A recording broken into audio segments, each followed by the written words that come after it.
You know, I won't even say necessarily medium-high heat, medium-low. I would call this medium-high, but it's more of a sound that I'm looking for and a constant sound. I don't want to hear it go silent, meaning too cold, and I don't want to hear it start getting crazy, splattering either.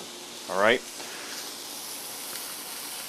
So when I tell folks, I know whenever I do cooking class and I talk about folks poking and prodding things in the skillet, everybody inevitably nods their head because they're guilty of it also. I say, if anything, if you want to obsess over anything as opposed to moving stuff around in the pan, really concentrate on the sound that the pan's making. And see and try and keep that nice and uniform.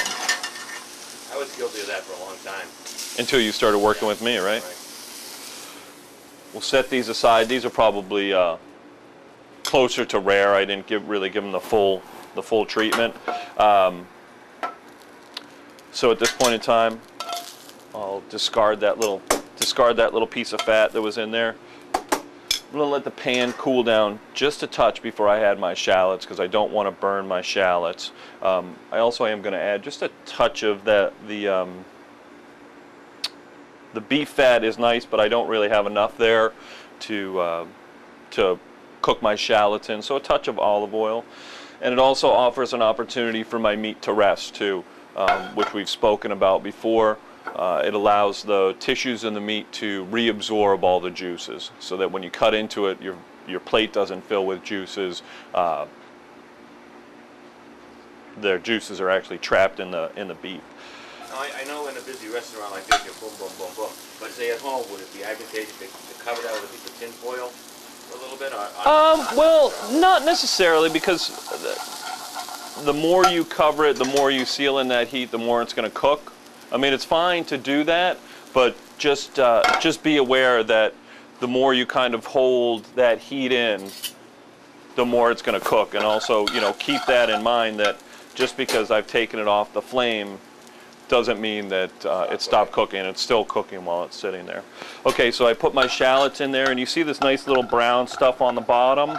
Flavor. That's all flavor, okay? And we're going to get that by deglazing the pan, and we're going to deglaze it with brandy in this case. Whenever you're working with alcohol and flame, always pull the pan away from the stove and then set it down to the stove, all right? What we're doing here... All the fire department. No, everything's under control. I'll let this settle down just a touch. What you're doing there is we're cooking off all the alcohol and leaving the flavor of the brandy behind. Just a pinch of salt and pepper. You can always add a little bit more. Notice I use my spoon to scrape out some of those bits off the pan. Is that milk or cream? This is heavy cream. People always say, "Hey, can I use half and half? Can I use milk?" You can try. It won't thicken, and it will not taste as good either. That's just that creamy mouthfeel that's the great thing about cream and or butter, is it really adds, you know, it's that coating in the mouth that makes things feel so wonderful. So I've turned up the heat probably to straight up high at this point in time, and I'm doing what's called making a reduction sauce, or a cream reduction sauce, just like it sounds. Reducing the volume of the cream. And how we're doing that is what's bubbling out of here is all the water content of the cream. So that's all evaporating, and what's going to be left behind is just a really nice thick cream sauce. And this really is only going to take probably another 30 seconds, 45 seconds, depending on how thick you want it. See, it's starting to thicken already, but you'll see after another 15 seconds or 30 seconds on high, it's going to come right around. And that won't burn? That won't burn? It will. You don't want to walk away from it. It'll, before you know it, it'll reduce down to nothing, and then you'll just have a bunch of burnt cream in the bottom of the pan. I shake it every once in a while just to keep it from sticking to the bottom or keep it from sitting in one place for too long. See that beautiful thick sauce? There you go, steak au poivre. Steak au poivre, right? Not poivre, poivre. Poivre. Poivre. Poivre. Steak au poivre. Excellent. All right, second quick dish, shrimp scampi. One of Bob's favorite ingredients. Garlic. Garlic. I think it's garlic. I'm not quite sure, enough but there. garlic. So completely up to you how much garlic you want to add to a dish. I don't like a whole lot, and I like a very mild garlic flavor. So if you like just a mild garlic flavor, slice it thin, all right? Instead of crushing it or mincing it or running it through a garlic press. Now what I like to do, I think part of the battle in a scampi is getting the garlic cooked properly. So what I like to do is I like to start the garlic in a low pan. I'll even shut that off. I'm going to let it cool down just a touch. And I think What was that, olive oil? Or just butter? a little bit of olive oil. Just a little bit of olive oil. And what I'm doing is, I think the Italians call it blessing the oil. I'm just kind of getting that garlic flavor worked into the oil. And the thing I like about this is that I can get my garlic perfectly cooked, and then I'm going to set it aside, cook all my ingredients in here, and then add the garlic at the last minute, add it back in. So while the garlic is blessing the oil, we're just going to prep some fresh scallions.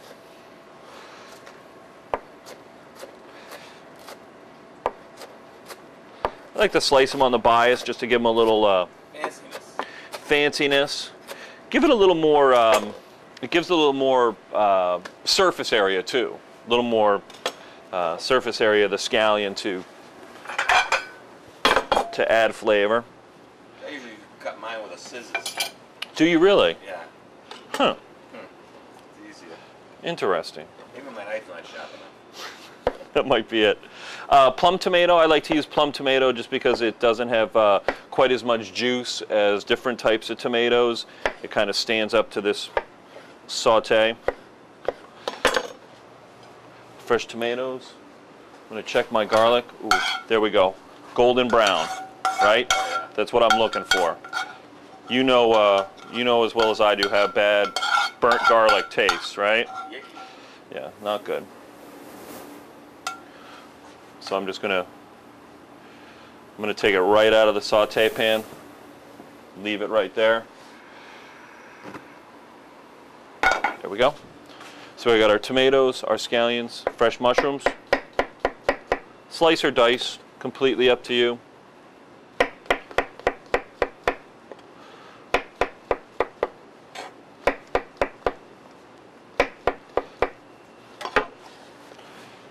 Okay. So we've got all our veggies ready to go. And then finally, we've got some shrimp. These are 1620 shrimp. Shrimp are, that's how their size. They say the number relates to how many pieces of shrimp there are per pound. So the higher the number, the smaller the shrimp, meaning there's more per pound. The lower the number, the bigger the shrimp, meaning less per pound. And they do shrink up too when you cook them. They do shrink up when you cook them. A lot of that has to do with overcooking though. I mean, really, you should look for shutting off the pan when these are medium rare, really, and then let them finish cooking kind of on the way to the table. So peeling shrimp, matter of kind of getting underneath their flippers. Peeling it right over. Now these already have the shell has already been broken down the back. They've already been sliced down the back. The vein's been taken out. The vein has been taken out. It looks like, I always check too. I like to leave the tails on the shrimp also when I'm cooking them, just so you can have something to grab onto, and it also adds nice flavor. If you're doing a bunch of shrimp scampi or a bunch of any kind of shrimp dish, I always suggest taking these shells, throwing them in a pot of water, and letting them reduce down, and then you've got a nice little shrimp stock. You can just add a little touch of shrimp stock to your shrimp scampi, any kind of shrimp dish that you're doing. So peel shrimp, and then we look for, I'll just show you how, kind of pretending these were not sliced down the back. I normally just set my knife on the table like so, and just use the tip of the knife just to slide right down the back. And what I'll do is I'll slice them all down. Notice I'm just really kind of just resting the knife on the table, and then just have some cold water sitting nearby to clean out the innards. All right, and now we're ready to move to the stovetop and make shrimp scampi. Awesome. We're over at the stovetop. We've got all our ingredients. Bob was asking about what to serve it over: rice, pasta, couscous, whatever you want to, your choice. Just to clarify, scampi means shrimp. So what we are making is a scampi. All right. A lot of people refer to the combination of garlic, white wine, and butter as scampi, but shrimp is scampi. Just test my pan temperature. Now for my shrimp, I really don't want it. I don't want it super hot. Probably medium low. And what I like to do in dishes like this, where you've got some different components, we've got shrimp, we've got these vegetables, don't hesitate to break it down like I have. I always try and think of a dish and see how I can break down the components to make sure that all the components are prepared as perfectly as possible. Because shrimp doesn't cook at the same rate as tomatoes, mushrooms, scallions. What I like to do, get my shrimp almost cooked all the way through, just a little under medium rare, set them aside, pop my veggies in here, saute all my veggies up, get my sauce started in there, drop my shrimp back in there at the last minute, let them warm through. Because I always, I think a lot of problems with cooking is everything, nothing's uniform. I mean, in general, the things that you're cooking aren't uniform, so you have to kind of figure out when and where to start them. I do it the same way you do it, Si. Yeah. You're smart. I did something right? I generally, you'll notice how these are starting to kind of butterfly. That's one reason I like to buy them uncut. Generally, production cut, they tend to cut them too deep. And you'll notice how they're kind of opening up and butterflying. You can peel and devein them with just the slightest little cut. That way they stay more shrimp shaped. It takes no time. Takes no time. And remember, as we spoke before, those are going to continue cooking over there. They're going to come back into this sauce too, and they're going to do a little bit of cooking also. Tomato, mushroom, scallion, touch of salt and pepper. Bring the temperature up a little bit. Now, we've spoken in the past about the saute flip right there. You'll notice I'm not picking things up and tossing them in the air. I'm really getting everything in the pan moving forward, and then stopping the pan from moving. It's all in the wrist, okay? I tell people if they want to practice, cold saute pan and some beans, rice. I also, at cooking school, I tell people to go outside with some bird seed. And that way, if you do spill or make a mess, no harm, no foul. All right? So we've got our mushrooms, tomatoes, and scallions have all started to brown up a little bit. We've got a touch of white wine. White wine and cooking, Sauvignon Blanc in